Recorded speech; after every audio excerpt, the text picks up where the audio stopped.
Renato, você fez 2 críticas à arbitragem nos últimos jogos. Na partida de hoje, o Flamengo teve um pênalti marcado de maneira equivocada. Qual a sua opinião sobre o caso? Não seria o momento de se posicionar contra essas decisões, mesmo sendo favorecido, para uma evolução do nosso futebol, que você também citou em entrevistas recentes? Na minha opinião, hoje o Vinícius Gonçalves teve uma excelente atuação. Eu vou falar por quê. No pênalti, eu não vi o lance ainda, mas no jogo ele teve a convicção de marcar o pênalti na hora. E depois, para tirar qualquer dúvida, ele foi no VAR. E ali eu acho que você não pode ter dúvidas. No momento que você vai ver o lance no VAR, você vai ver de todos os ângulos e você vai ver se realmente foi pênalti ou não. E ele continuou com a convicção dele, viu as imagens, deu o pênalti. As expulsões, no meu entender, foram justas, até porque eu falei com o Diego falou que realmente ficou aborrecido na hora. E os outros gols foram normais, jogadas normais. Então, pelo menos na minha opinião, não é porque o Flamengo venceu, não. Eu sou totalmente a favor da boa arbitragem em todos os jogos. Já falei, eu não quero ser beneficiado. Mas hoje o árbitro teve a convicção do pênalti na hora e teve o tempo todo para ir no VAR e continuou com a convicção dele. Eu ainda não vi o lance. Estou corrido, mal tomei banho ainda no vestiário, não cheguei a ver o lance. Agora, ele tirou todas as dúvidas dele com o VAR. Mas o que eu acho engraçado, já que as pessoas têm opinião e eu respeito, eu acho engraçado que lá em Chapecó ninguém chamou o árbitro para ver se foi pênalti no Gabriel ou não. Aí ele poderia tirar dúvida, poderia nem ter dado o pênalti, mas ele teria ido no VAR e teria visto se foi pênalti ou não. Lá ninguém chamou ele, e o pênalti foi legítimo, e o goleiro tinha que ser expulso. E ninguém chamou o árbitro do jogo. Então eu não estou fugindo da resposta, eu já dei a resposta aqui. Então ele teve a convicção no momento, foi no VAR, tirou as dúvidas dele, eu ainda não vi o lance, marcou pênalti. Mas ele foi muito bem também no jogo. Eu, inclusive, falei para ele depois do jogo, se toda a arbitragem fosse assim no campeonato, o Campeonato Brasileiro seria diferente. Eu já falei para você e volto a repetir. No momento que um jogador meu cometer um pênalti, um ato desleal com o adversário, tem que ser expulso, tem que dar o pênalti, mas tem que dar o pênalti na minha área, como tem que dar o pênalti na área do adversário. Os árbitros de primeira ou segunda divisão, eles não têm que escolher o jogo para dar o pênalti. Eles têm que seguir a regra, eles têm que seguir o protocolo. Coisa que, infelizmente, a gente viu que foi uma coisa ridícula no jogo contra a Chapecoense. Então, hoje aqui estou elogiando o árbitro porque ele teve uma grande atuação. Eu vou ver o vídeo depois, vou ver se foi pênalti ou não, mas aqui eu falei, se no momento ele teve a convicção, foi no VAR, olhou as imagens e viu que foi pênalti, ele deu pênalti. Ponto final. É isso que tinha que falar da arbitragem. Monique Danello, TNT Esportes. Renato, boa noite. O Gabi chega hoje à marca de 100 gols pelo Flamengo em 142 jogos. Você conhece bem a grandeza desse clube. Em que patamar você diria que o Gabriel está na história do Flamengo, depois das marcas alcançadas e dos títulos conquistados até aqui? Ele está na galeria dos grandes jogadores que atuaram com a camisa do Flamengo. É um jogador em destaque. É o 100º gol dele, e merecidamente, porque realmente ele faz muitos gols. Fez 2 gols, inclusive, na final da Libertadores. Tem conquistado títulos. Como outros grandes jogadores também já fizeram isso. Então ele entra na galeria dos grandes jogadores. Hoje ele está nessa galeria. Mas a gente não pode esquecer dos jogadores do passado também que estão nessa galeria.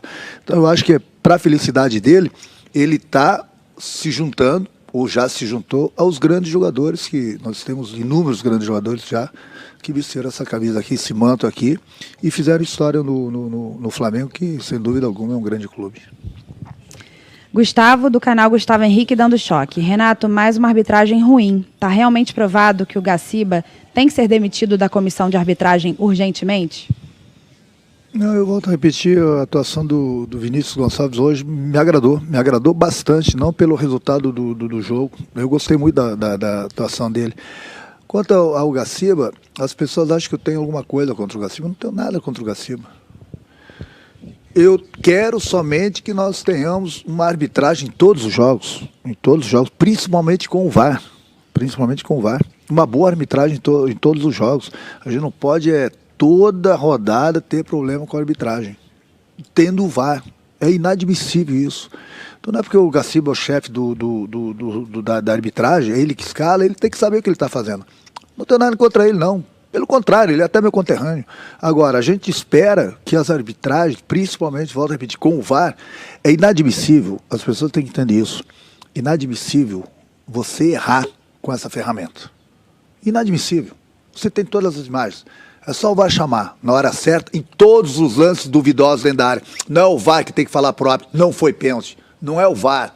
Ele tem que chamar, o árbitro é o cara que manda no jogo. Então quem manda no jogo tem que decidir se foi pênalti ou não. O VAR tem que chamar o árbitro. Qualquer dúvida, chama o árbitro. E aí que eu falo que é inadmissível o árbitro errar, porque ele tem as imagens, ele tem a ferramenta.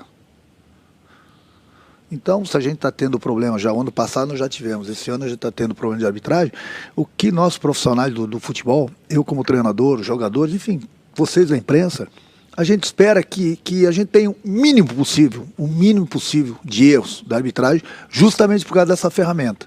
Não adianta ter essa ferramenta e a cada rodada do campeonato, esse clube, aquele clube, ou vários clubes reclamando da arbitragem. Uma ferramenta dessa é inadmissível. Essa é a minha opinião. Não tenho nada contra o Gaciba, não. O Gaciba, qualquer outra pessoa. Eu acho que a gente tem que dar um jeito para que a gente não tenha esse problema em todas as rodadas durante o campeonato, porque todo mundo chia. Todo mundo chia. Então tem alguma coisa errada. Então é por isso que quando nós temos uma boa arbitragem, eu tenho que elogiar. Da mesma forma que eu não gosto de falar de arbitragem, principalmente quando eles erram, justamente por isso. Tem o VAR. Tem a ferramenta. Não vai usar a ferramenta por quê? É isso que eu não entendo. Isso que eu não entendo. Tenha dúvida? Chama o árbitro. Joga a banana para ele. Joga a dinamite para ele. Deixa ele decidir. O que não pode é o cara do VAR decidir se foi pênalti ou não. Muitas vezes o cara do VAR, nem árbitro ele é. Como que ele pode decidir isso? Daqui a pouco, num lance desse, duvidoso, ele está decidindo um time para a Série A, para a Série B, um título. Com uma ferramenta dessa, inadmissível. Inadmissível errar. Gabriel Reis, canal Paparazzo Rubro Negro. Boa noite, Renato. Existe uma preocupação da torcida com relação ao time titular chegar com ritmo de jogo na final da Libertadores. Acredita que isso pode começar a acontecer, pelo menos a partir do jogo contra o Corinthians? O que eu posso falar para o torcedor é para ele ficar tranquilo.